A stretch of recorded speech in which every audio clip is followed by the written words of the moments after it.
So while working on improving hip mobility, is it good to stay away from heavier compound movements like the weighted squat while working on this? So yeah, good question. What we've got to think about here, when you're looking at mobility, there are three elements to that. So there's the soft tissue part, there's the muscle itself, where we want to get that nice and pliable to let that move. We would use release exercises to do that. So be self-myofascial release, foam rolling, all that kind of stuff. The tack and stretch is my favorite to fast track that.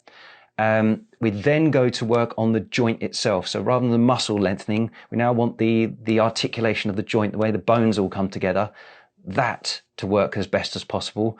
And I like using band distractions for that. So we're actually moving the joint, moving the way the bones come into each other. So if that's a joint and the bone comes into it, we're actually pulling it with a band over to one side so we can get more movement than we normally would do without distracting the joint. So actually taking some load and distracting the joint off to one side will fast track that. The last part of actually improving your mobility is to then take the joint range that we've got and the muscle range that we've given it. And now you need to actually get the neuromuscular control. So how the brain sets the software limits on the end stops to control that range of motion. And we do that by loading the joint pretty heavily while working through a full range of motion. So a weighted squat in this example would be a really good choice of a movement if you're going full range and you're not using so much weight that you can't get into full range, so don't overload it.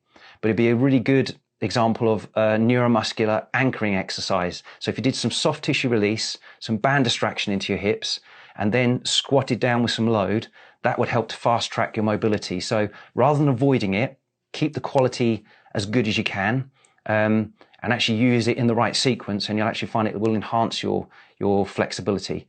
There's lots of research actually on showing how strength training through full range of motion really does enhance mobility. So as long as you're not doing cheaty little rubbish reps and loading too heavily so you're not going full range that you've got, then it's a good way of working.